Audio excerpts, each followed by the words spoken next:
투표하셨습니까? 사전 투표율이 45%니까 실질적으로는 반 이상이 하신 거죠. 제가 볼 때 이번 투표에 열의는 높지만 판단의 기준은 많이 흐린 것 같습니다.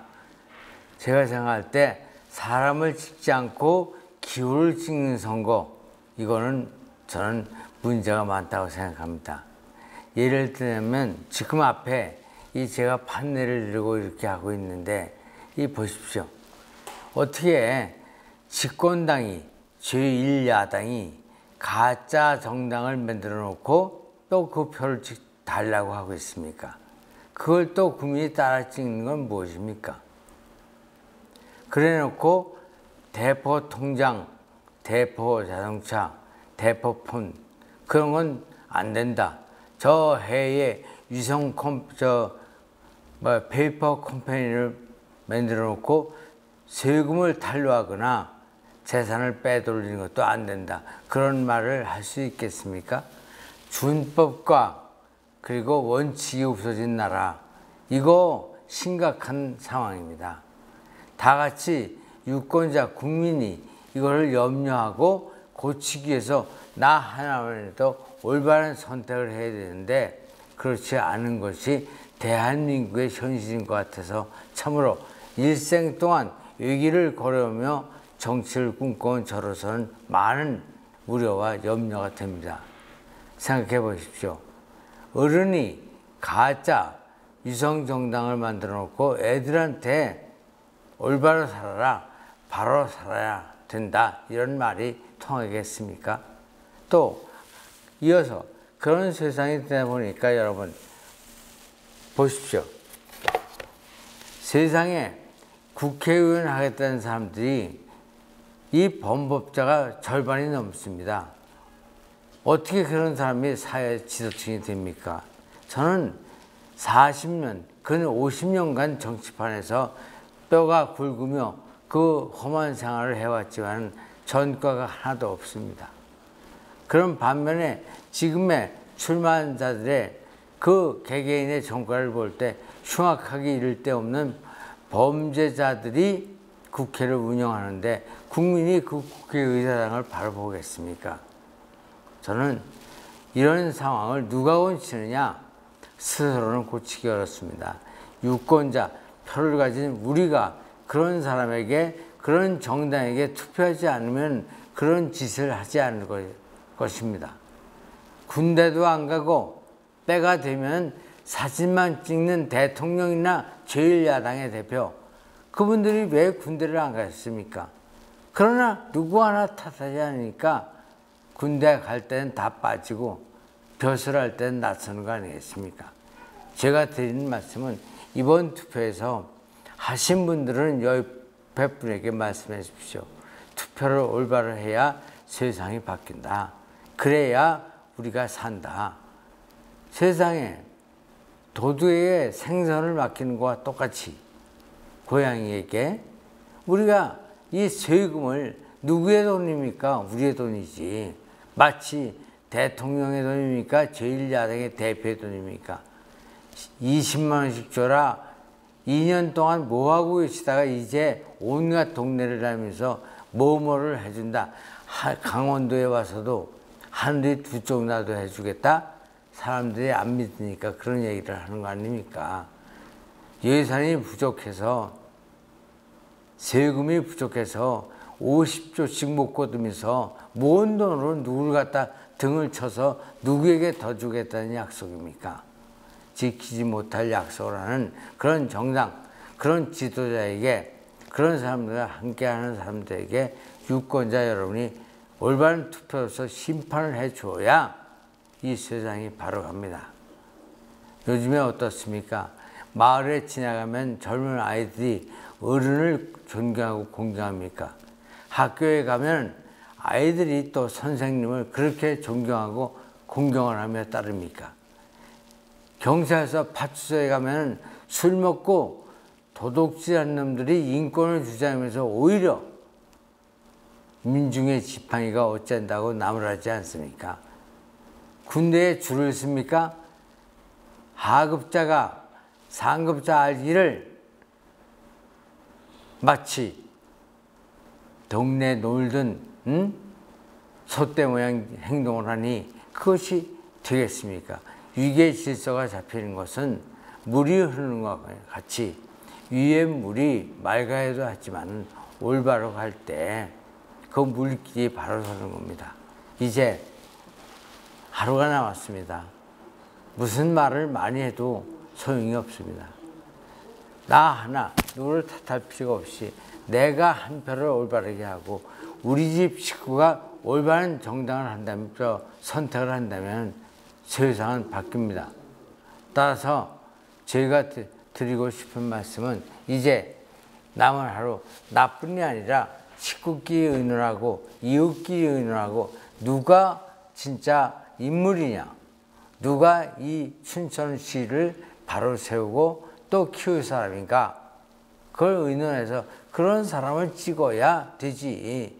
그냥 남 따라 장해가는 거 마냥 이름도 모르고 기호를 찍어서 그래 놓고 그 다음 날부터 후회하고 또 그것을 탓하며 욕하는 그런 바보 같은 행동을 우리가 이제는 하지 말아야 되지 않겠습니까? 저는 부탁합니다. 제가 말씀드렸습니다. 저는 돌아온 연어라고. 연어는 돌아가지 않습니다. 제가 품고 온 알을 쓸고 싶습니다. 저는 무슨 알을 품었느냐? 홍천에서 태어나서 초등학교 4학년 때 꿈을 갖고 오늘 이날까지 외길 인생을 살아오며 정치를 배우고 익혔습니다. 그리고 실천했습니다.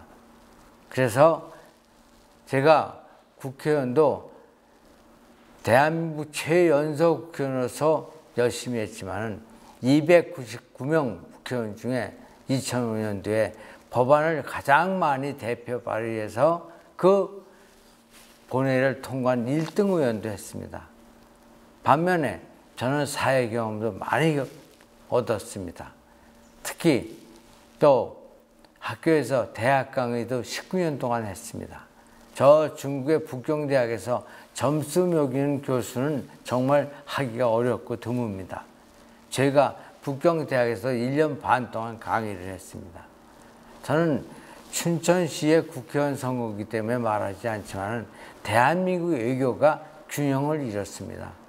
미국과 중국과 사이에 또 러시아와 북한과의 관계를 볼 때 우리가 이 외교를 어떻게 해야 되나 이것도 고민할 때 춘천에서 그런 얘기를 해봐야 사람들이 이해할 분이 많지 않기 때문에 얘기하지 않습니다. 저는 국회의원이 된다면 대한민국의 균형 외교를 위해서 저 나름대로 어떻게 해야 이 나라가 올바로 갈 수 있겠는가. 또 엊그제 토론회에서도 말씀드렸지만 대한민국 식량 자급률이 18%입니다. 3끼 중에 2끼를 남의 양식을 갖다 먹고 있고 밀 같은 경우는 자급률이 2%가 안 됩니다. 거의 100%를 남의 나라 밀을 갖다가 우리가 밀가루가 소비량이 식량 중에 35%를 차지합니다. 반면에 농민은 221만 정도, 그 중에 절반은 80이 넘은 땅 주인이지 농사꾼이 아닙니다. 이런 상황에서 저는 예전부터 이걸 걱정해서 대한민국 농수산대학을 제가 만들었습니다. 그 후예를 키우기 위해서. 그리고 한 일이 많습니다. 이렇게 법도 잘 만들고 또 저 대한민국 쌀 개방을 반대하기 위해서 제네바에 가서 삭발을 하며 대한민국 국익을 위해 싸웠습니다. 저는 또 대한핸드볼협회 회장을 할 때 진기록을 하나 가지고 있습니다. 한국의 남녀 대표팀이 운동은 잘하는데 중동 심판인 농간에 의해서 다 지역 예선에서 떨어졌습니다.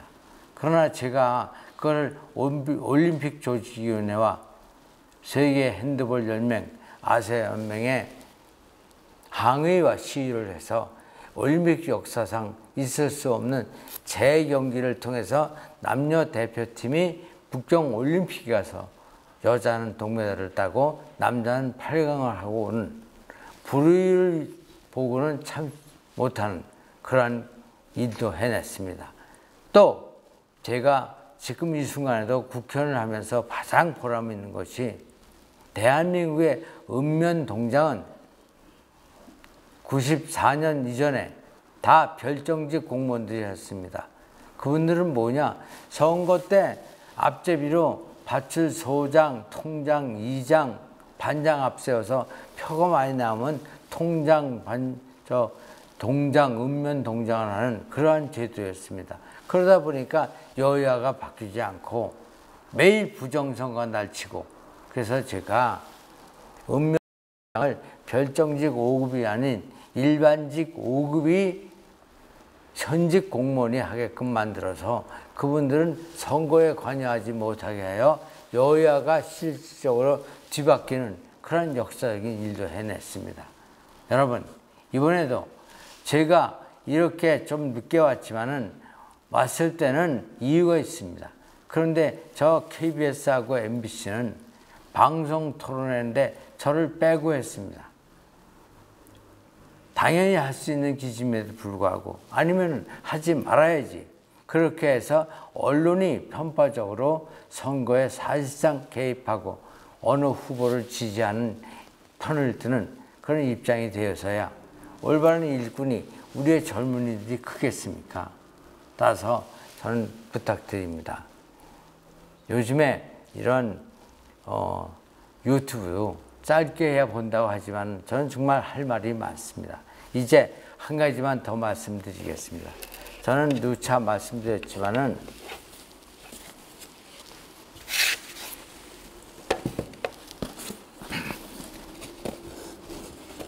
제가 이 앞에 벽보가 29살 때 제가 출마했던 벽보입니다. 저는 이거를 왜 들고 나와 얘기를 하냐면, 이번에 저는 국회의원이 되어서 나라를 바로 세우고 춘천시를 발전시키는 그런 목표도 있지만 또 하나의 의미 있는 목적이 있습니다. 그것은 제가 저 홍천에서 내 땅 한 평 없는 과전민의 아들로 출발해서 국회의원이 되었습니다. 그때 이게 29살 때 처음 출마했을 때의 모습입니다. 저는 제 자식부터 젊은이들이 요즘에 꿈이 없고 나약한 모습을 보면서 꿈을 가지고 열심히 도전하면 언젠간 이루어진다는 도전 정신을 젊은이들에게 주고 싶습니다.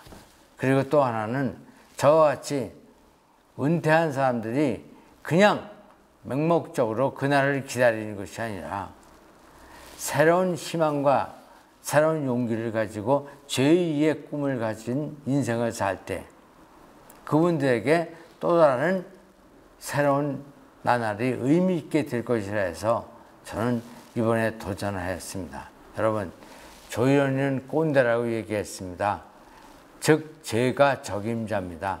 꼰대는 많이 배우고 많이 알아야 되고 많이 경험하고 많이 참으며 많이 상대를 끌어안고 갈 수 있는 융통성이 있어야 합니다. 지금 한국에는 너무 법조인이 많습니다. 정치적으로 풀어야 될 국회에서 툭탁하면은 고소 고발로 고발장을 써놓고 법 찾아가는, 검찰을 찾아가는 이런 행태로 대한민국의 발전이 있을 수가 없습니다. 여러분, 필리핀이 60년대 초, 70년대 초까지 우리나라보다 10배 잘 살았습니다. 그러나 요즘에 필리핀이 어떻습니까? 왜 그렇게 됐습니까?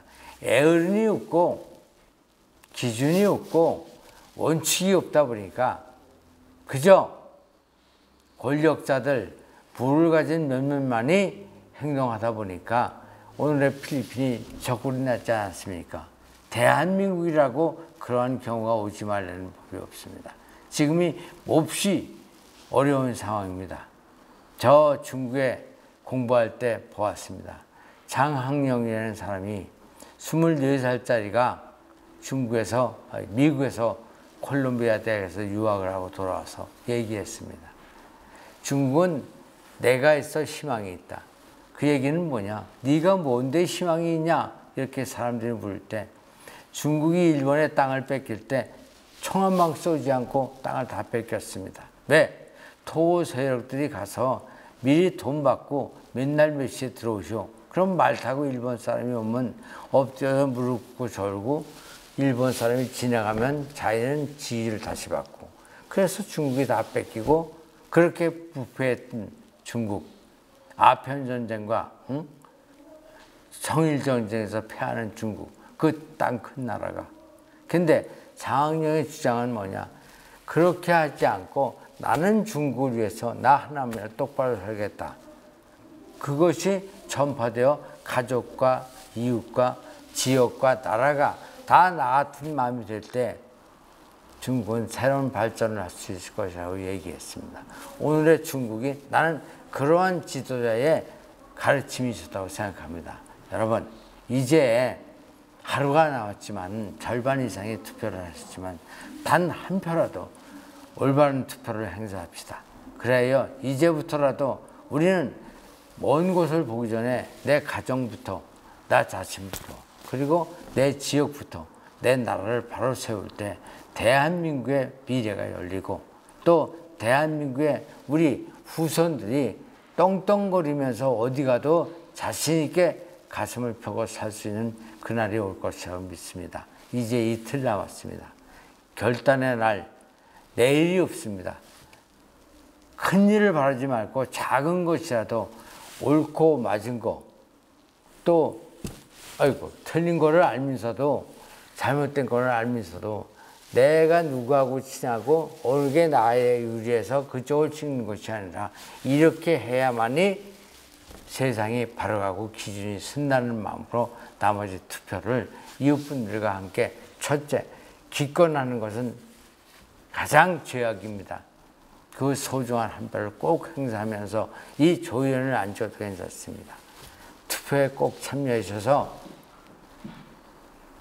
나라를 바로 세우고 국민을 바로 안내하는 길에 동참합시다. 부탁드립니다. 내가 저녁 때 또 한번 뵙겠습니다. 감사합니다.